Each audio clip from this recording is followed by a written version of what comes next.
ಸ್ಥಳೀಯ ಸುದ್ದಿ ಸಮಾಚಾರಗಳ ಆಗರ.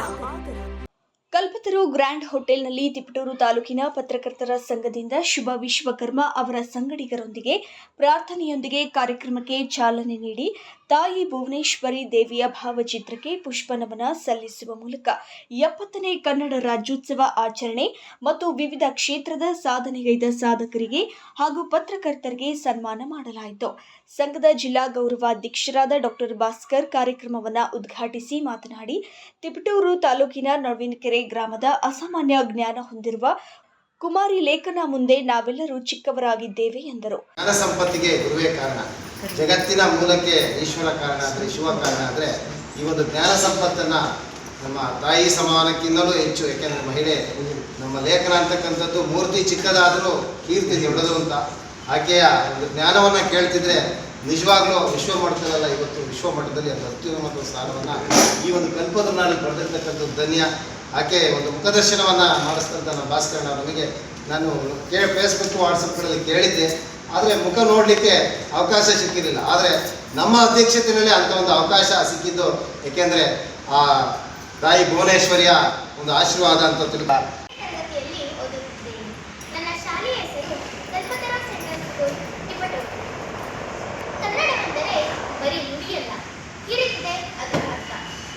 ಜಲವೆಂದರೆ ಕೇವಲ ನೀರಲ್ಲ, ಅದು ಪಾವನ ತೀರ್ಥ. ಸಮಸ್ತ ಕನ್ನಡಿಗರಿಗೆ ಕನ್ನಡ ರಾಜ್ಯೋತ್ಸವದ ಹಾರ್ದಿಕ ಶುಭಾಶಯಗಳು.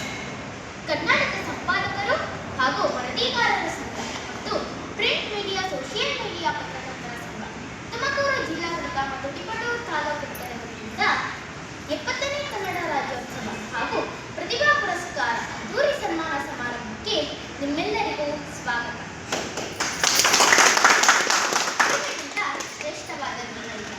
ಗುರುವಿನ ಅನುಗ್ರಹಕ್ಕಿಂತ ಉನ್ನತವಾದ ಲಾಭವಿಲ್ಲ, ಗುರುವಿನ ಜ್ಞಾನಕ್ಕಿಂತ ಉತ್ತಮವಾದ ಸ್ಥಿತಿ ಇಲ್ಲ.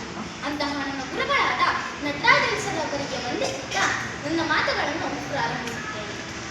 ಆತ್ಮೀಯರೇ, ನಮ್ಮ ನಾಡು ಕನ್ನಡ ನಾಡು, ಶ್ರೀಗಂಧದ ಬೀಡು. ಕಲೆ, ಸಾಹಿತ್ಯ, ಸಂಸ್ಕೃತಿ, ವಾಸ್ತುಶಿಲ್ಪಕ್ಕೆ ಹೆಸರಾದ ನಾಡು. ಈ ನಮ್ಮ ನಾಡನ್ನು ಕರುನಾಡು, ಕಪ್ಪು ಮಣ್ಣಿನ ನಾಡು ಮತ್ತು ಕಮ್ಮಿತ್ತ ನಾಡು ಎಂದು ಕರೆಯುತ್ತಾರೆ. ಇಂತಹ ಕನ್ನಡ ನಾಡಿನಲ್ಲಿ ಜನಿಸಿರುವುದು ನಮ್ಮ ಪುಣ್ಯ ಎಂದು ಹೇಳಬಹುದು. ನಾವೆಲ್ಲರೂ ನವೆಂಬರ್ 1ರಂದು ಅತ್ಯಂತ ಸಡಗರ ಸಂಭ್ರಮದಿಂದ ಜಾತಿ, ಮತ, ಧರ್ಮಗಳ ಮೇರೆಯನ್ನು ಮೀರಿ ಎಲ್ಲರೂ ಒಗ್ಗೂಡಿ ಕನ್ನಡ ರಾಜ್ಯೋತ್ಸವವನ್ನು ಆಚರಿಸುತ್ತೇವೆ. ಈ ಸಂದರ್ಭದಲ್ಲಿ ನಾನು ಕನ್ನಡ ರಾಜ್ಯೋತ್ಸವದ ಹಿನ್ನೆಲೆಯನ್ನು ಕುರಿತು ಒಂದೆರಡು ಮಾತನಾಡುತ್ತೇನೆ.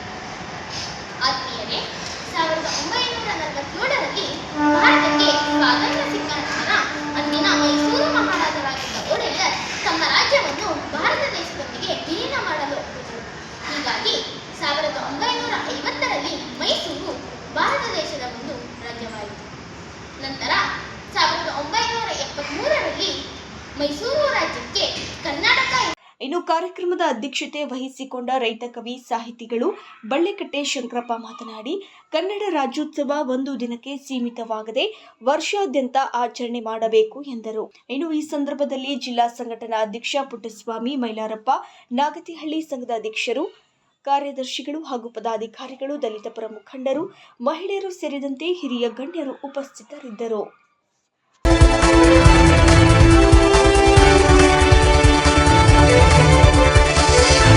A1 ಟಿವಿ ನ್ಯೂಸ್, ಸ್ಥಳೀಯ ಸುದ್ದಿ ಸಮಾಚಾರಗಳ ಆಗರ.